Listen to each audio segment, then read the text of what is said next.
karena aku lihat ada nanah yang keluar dari bibir kelaminku. Otomatis saja aku gugup dong dan mengambil tisu dan membersihkan nanah yang berceceran di sofa itu.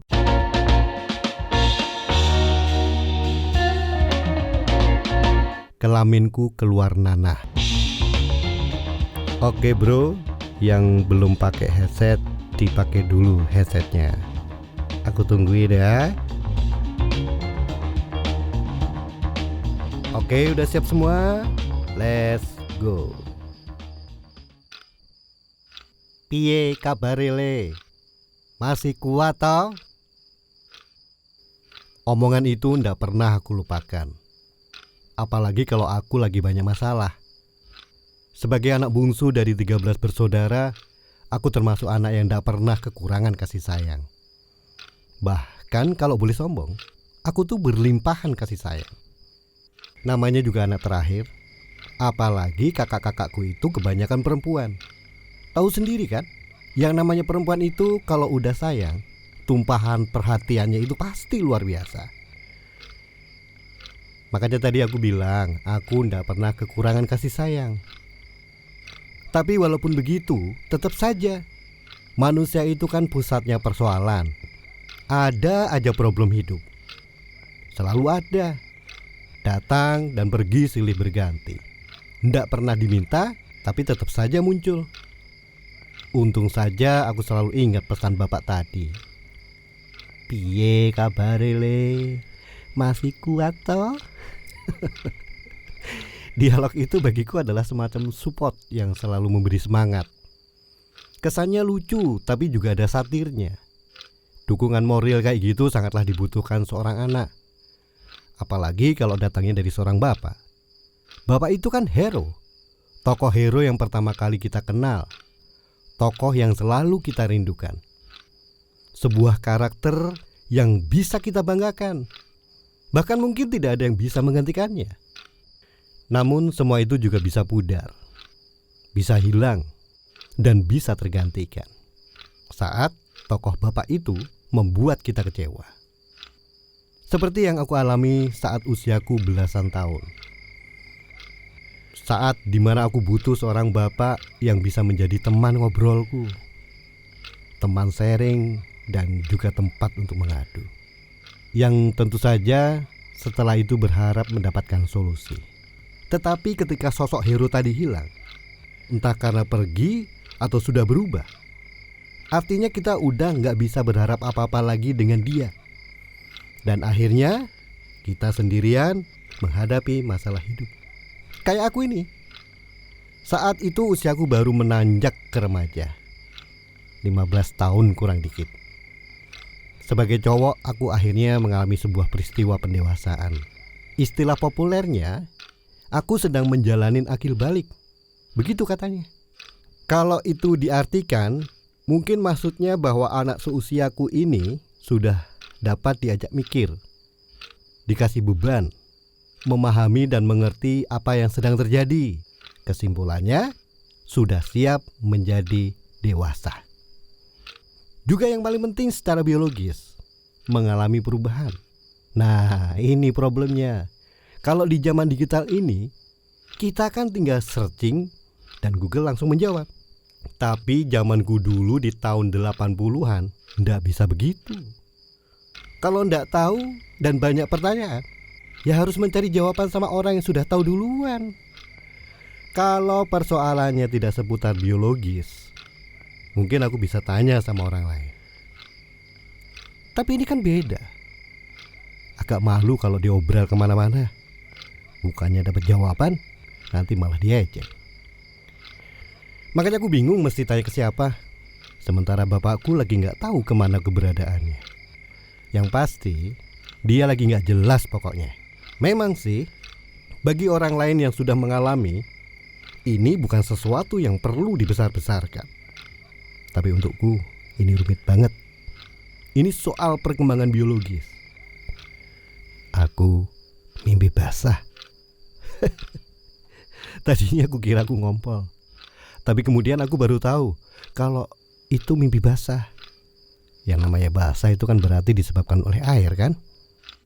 Bahkan aku gak paham tuh kalau yang membikin basah itu namanya air mani. Air mani saja aku nggak tahu itu apa. Padahal dari umur 12 tahun aku tuh sudah kenal dan sering membaca buku stensilan. Di zamanku dulu tuh namanya stensilan. Tahu sendiri kan? Ya namanya buku stensil itu pasti ceritanya nggak jauh dari selangkangan. Soal seks pokoknya.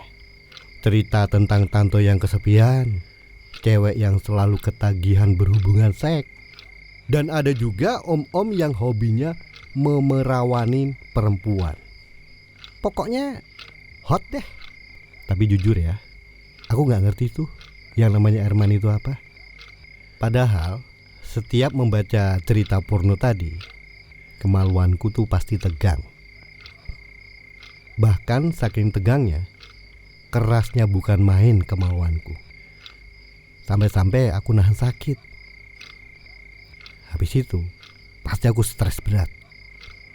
Apalagi pernah loh, kemaluanku itu tegangnya lama banget, sampai gak lemes-lemes. Aku bingung kan.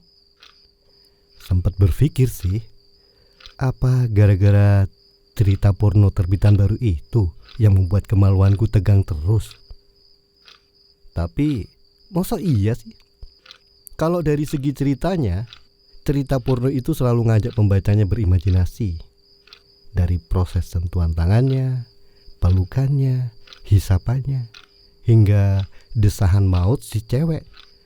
Habis itu pasti ada kalimat yang menjelaskan kalau kedua manusia itu terkulai lemas tak berdaya. Flat pokoknya cerita porno itu. Sampai aku sempat bosan membaca lagi.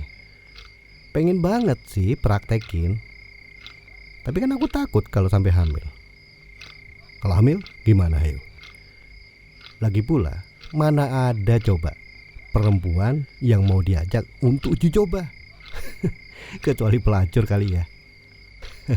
Tapi sorry bro, walaupun nafsuku gede, aku ogah tahu iseng sama pelacur. Selain takut sama kena penyakit, aku kan juga maunya yang fresh. Masa nasi bekas diembat juga? Lebih baik nahan diri, aman kan?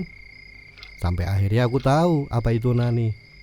Itu juga karena aku sering nongkrong sama teman-temanku. Kalau lagi bercanda, cowok-cowok selalu aja ada celetukan soal onani. Heh, daripada pusing, onani aja. Karena sering dapat istilah onani itu, makanya aku praktekin aja. Ya, tapi begitulah. Karena gak pernah tahu onani itu kayak apa. Makanya aku bisa onani itu juga lantaran karena otodidak, gak ada yang ngajarin. Setiap habis membaca buku porno, kemaluanku pasti tegang.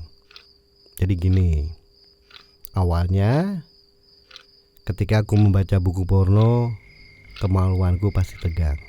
Ya aku lus-lus saja dengan kedua telapak tanganku, sambil ngebayangin cerita yang baru saja aku baca tadi. Berkali-kali aku melakukan onani. Ya begitulah cara onaniku. Berkali-kali aku melakukan onani. Bahkan sering juga aku bereksperimen dengan bahan pelembut lainnya, seperti sabun dan mentega. Dasar memang aku polos kan. Aku pikir yang namanya onani itu ngelus-ngelus doang. Ternyata enggak loh. Kejadiannya unik kali ini. Hari itu aku sendirian di rumah tante di Jakarta. Kebetulan saat itu hujan.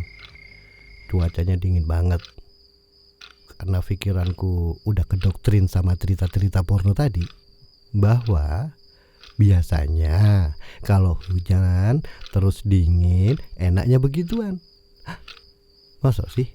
Makanya dengan spontan otakku ini memerintah untuk segera membaca buku porno. Aku pun bergegas mengambil salah satu buku porno itu yang aku simpan di bawah kasur. Tapi belum sempat aku baca, tiba-tiba perasaanku sekarang yang protes. Katanya kalau cuma baca doang, apa bedanya hujan atau tidak? Bener juga kataku. Kalau begitu aku membaca sambil onani deh. Seru kali ya? Bener loh. Tiba-tiba saja aku sudah telanjang bulat di sofa ruang tamu. Saat membaca itu, aku kan ngebayangin cerita yang ada di dalam buku porno itu. Kebayang gak sih kalau di buku itu menjelaskan bahwa gadis yang montok itu mulai memelorotkan celana dalamnya. Lalu dengan senyumnya yang penuh birahi, dia melangkah menaiki ranjang. Wow, imajinasiku kayak nyata banget tahu. Makanya tanpa dikomandoin, tanganku mulai mengelus-ngelus kelaminku dengan cepat sekali. Awalnya lambat, tapi lama-lama cepat. Saat itu aku terbawa dong dengan suasana hot yang di dalam cerita itu. Pikiranku aja udah melayang kemana-mana. Dan tiba-tiba ser. Aku kaget. Hah? Aku bengong. Karena aku lihat ada nanah yang keluar dari bibir kelaminku. Otomatis saja aku gugup dong dan mengambil tisu dan membersihkan nanah yang berceceran di sofa itu. Dalam hati aku bertanya, kenapa nih aku? Loh, kenapa bisa bernanah begini? Tiba-tiba aku takut dosa. Walaupun aku jarang beribadah, pokoknya hari itu aku kalut banget. Sejak kejadian itu, aku selalu merenung. Aku gak tahu mesti tanya ke siapa. Sementara bapakku entah di mana dia. Kalau ke ibu atau kakak-kakakku, malu dong aku. Aku kan cowok. Kalau sampai dia nanya kronologi kejadiannya gimana ya? Apa nggak malah bikin kecewa saja? Makanya aku memilih untuk diam dan menyembunyikan kejadian itu. Positifnya, aku jadi takut lagi membaca buku porno. Dalam pikiranku, ketakutanku berkata, kemarin baru nanah, nanti kalau yang keluar darah gimana? Begitu pikirku saat itu. Cukup lama aku mengalami kondisi shock kayak gitu.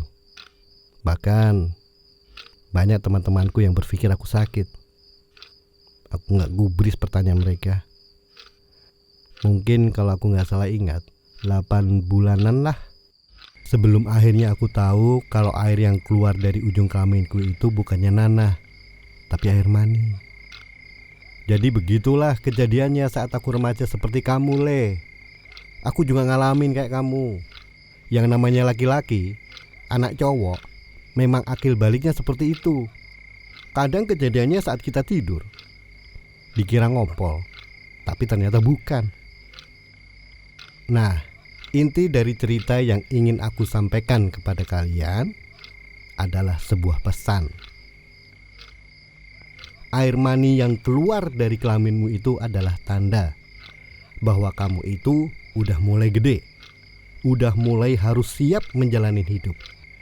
Harus belajar, harus mulai belajar memahami dan mengerti tentang rahasia kehidupan ini.